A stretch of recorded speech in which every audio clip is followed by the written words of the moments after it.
సరస్వతి తెలుగు సాహిత్యం ఛానల్ను వీక్షిస్తున్న అశేష తెలుగు సాహితీ ప్రియులకు నా హృదయపూర్వక నమస్కారములు. మీరు మా ఛానల్ని మొదటిసారి చూస్తున్నట్లయితే వెంటనే సబ్స్క్రైబ్ చేయండి, పక్కనే ఉన్న గంట సింబల్ని నొక్కండి. తద్వారా మేము చేసే కొత్త వీడియోలు మీకు నోటిఫికేషన్ రూపంలో రావడం జరుగుతుంది. మన దేశంలో కలకత్తా మహానగరం ఉంది. ఆ నగరములో విశ్వనాథ్ దత్త భువనేశ్వరీదేవి అను దంపతులు నివసించేవారు. విశ్వనాథ్ దత్త ఒక మంచి న్యాయవాది. ఈ విశ్వనాథ్ దత్త భువనేశ్వరీదేవి దంపతులకు 4 కుమార్తెలు జన్మించారు. వీరు తమకు ఒక మగబిడ్డ కూడా ఉంటే బాగుంటుందని భావించారు. అందుకోసం ఎన్నో నోములు వ్రతాలు ఆచరించేవారు. భువనేశ్వరీదేవి ప్రత్యేకంగా కాశీ విశ్వేశ్వర స్వామిని ప్రార్థించింది. ఆయన అనుగ్రహంతో భువనేశ్వరీదేవి గర్భం దాల్చింది.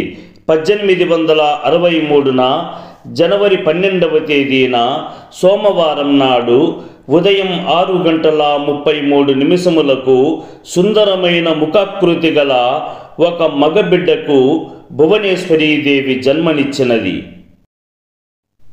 ఆ రోజు మకర సంక్రాంతి పుణ్యదినం. సాక్షాత్తు పరమేశ్వరుని అనుగ్రహం వల్ల జన్మించినందున ఆ పిల్లవాడికి వీరేశ్వరుడు అని నామకరణం చేశారు. ఆ తరువాత నరేంద్రనాథ్ అనే పేరు స్థిరపడిపోయింది. ముద్దుగా నరేన్ అని పిలిచేవారు. నరేన్ ఇరుగు పొరుగు వారితోనూ బంధువులతోనూ తొందరగా ఇట్టే కలిసిపోయేవాడు. ఆటల మీద ఎక్కువ ఆసక్తి ఉండేది. అలా కొద్దిగా పెద్ద అయిన తరువాత తన తండ్రి స్వారీ చేయడానికి నరేన్కు చిన్న గుర్రాన్ని తెచ్చి ఇచ్చాడు. అల్లరి చిలిపి చేష్టలు నరేన్కు ఎక్కువగా ఉండేవి. ఒక్క చోట కూడా స్థిరంగా ఉండేవాడు కాదు. నరేన్ అల్లరి ఎక్కువైతే తన తల్లికి ఏం చేయాలో అర్థం కాక శివశివ అంటూ తల మీద చల్లని నీరును పోసేది. అలా చేసిన వెంటనే నరేన్ అల్లరి ఆపేవాడు. తన తల్లి, నరేన్, నీవు ఇలా అల్లరి చేస్తూ ఉంటే ఆ శివుడు నిన్ను కైలాసంలో అడుగు పెట్టనీయడు అని భయపెట్టేది. అప్పుడు నరేన్, ఇంకెప్పుడూ ఇలా అల్లరి చేయను, నన్ను క్షమించు పరమేశ్వర అని ఆ శివుడిని వేడుకునేవాడు.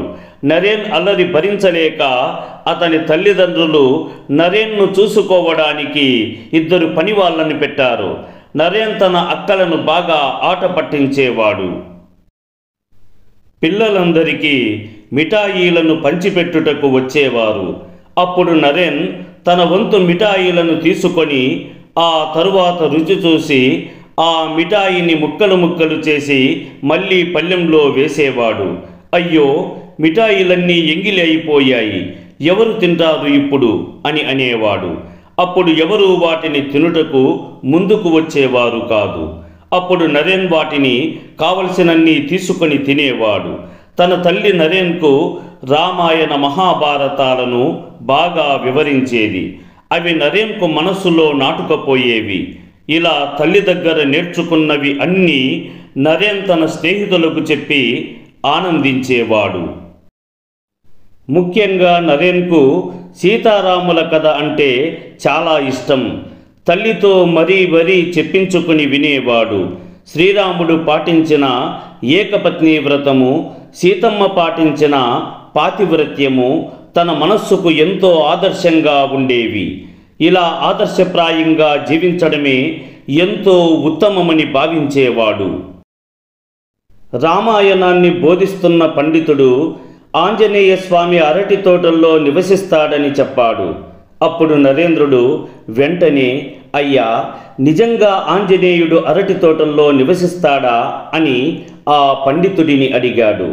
అప్పుడు ఆయన ఆ పిల్లవానికి ఏదోటి సర్ది చెప్పాలని, అవును, ఆంజనేయుడు అరటి తోటల్లో నివసిస్తాడు, ఇది నిజం అని అనడంతో అప్పుడు ఇంటికి వచ్చి అక్కడ సమీపంలో ఉన్న అరటి తోటకు వెళ్ళాడు. అక్కడ ఆంజనేయుడు వస్తాడని ఎదురు చూశాడు. ఎంతసేపు చూసినా ఆంజనేయుడు రాలేదు. కొద్ది దూరం వెళ్ళి వెతికాడు, ఎక్కడా కనిపించలేదు. నిరాశ చెందాడు. వాడిపోయిన ముఖంతో ఇంటికి వచ్చాడు. భువనేశ్వరీదేవితో జరిగినది చెప్పాడు. అతనికి దైవం మీద నమ్మకం సడలకూడదని, ఆంజనేయ స్వామికి ఎన్నో పనులు ఉంటాయి కదా, ఏదో పని మీద పోయి ఉంటాడులే, అందుకే ఆయన అక్కడికి రాలేకపోయాడు అని చెప్పింది. అప్పుడు నరేంద్రుడు కాస్త ఊరట చెందాడు. ఇంకో రోజు ఎవరో మనం చేసే ప్రతి పనిని భగవంతుడు గమనిస్తూ ఉంటాడని చెప్పారు. అది విన్న నరేంద్రుడు తన గదిలోకి వెళ్ళి పడుకొని పైకి చూస్తూ పైకప్పు ఎప్పుడు తెరుచుకుంటుందో, దానిలో భగవంతుడి ముఖం ఎప్పుడు కనపడుతుందో అని చూస్తున్నాడు. నరేంద్రునికి సాధువులంటే అమితమైన అభిమానం. వారికి తన దగ్గర ఉన్నవన్నీ ఇచ్చేవాడు. ఏమీ లేనప్పుడు తను ధరించిన బట్టలను ఇచ్చేవాడు. ఇంట్లో వాళ్ళు అడిగితే సాధువులకు ఇచ్చానని చెప్పేవాడు. నరేన్కు గల దయా స్వభావాన్ని చూసి అందరూ అతనిని ప్రశంసించేవారు. కొంతమంది సాధువులు ఇంటికి వచ్చి నరేంద్రుడితో కాసేపు గడిపి వెళ్ళిపోయారు. ఒకసారి సాధువులు అడిగినవన్నీ ఇస్తూ ఉండగా నరేన్ని ఒక గదిలో పెట్టి తాళం వేశారు. ఒకవేళ అలా చేయకపోతే ఇంట్లో ఏ వస్తువు మిగలదు. అంత కరుణ కలవాడు నరేంద్రుడు.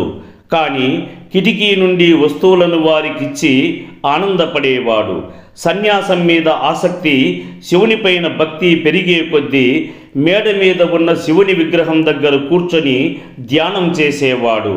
ఒకరోజు తన స్నేహితులందరితో ధ్యానం చేయసాగాడు. అక్కడ హఠాత్తుగా ఒక త్రాచుపాము ప్రాకుతూ వచ్చినది. అది చూసి స్నేహితులందరూ పారిపోయారు. నరేంద్రుడు మాత్రం ధ్యానంలోనే నిమగ్నుడయ్యాడు. ఆ పాము అక్కడ కాసేపు అటూ ఇటూ ప్రాకి వెళ్ళిపోయినది. అప్పుడు స్నేహితులందరూ వచ్చి, పాము వచ్చింది కదా, నీవు ఎందుకు పారిపోలేదు అని అడిగారు. అప్పుడు నేను ధ్యానంలో మునిగి ఉన్నాను, పాము రావడం నేను గమనించలేదు అన్నాడు. నరేంద్రునికి 6వ సంవత్సరం పడగానే బడిలో చేర్పించారు. మొదటి రోజున ఎంతో హుందాగా చిరునవ్వుతో వెళ్ళాడు. 2వ రోజు పాఠాలు నేర్చుకోవడం అటుంచి బూతు మాటలు నేర్చుకున్నాడు. అప్పుడు నరేన్ తల్లిదండ్రులు ఇంట్లోనే ఒక ఉపాధ్యాయుణ్ణి నియమించారు. బుద్ధిగా చదువుకోవడం మొదలుపెట్టాడు. అతనికి జ్ఞాపక శక్తి అసాధారణం. ఒకసారి విన్నది వెంటనే నేర్చుకొని అప్పజెప్పేవాడు. ఈ వీడియోని లైక్ చేయండి, షేర్ చేయండి. ఈ వీడియోపై మీకున్న అభిప్రాయాన్ని కామెంట్ సెక్షన్లో కామెంట్ చేయండి. ఈ వీడియో చూసిన మిత్రులందరికీ ధన్యవాదములు.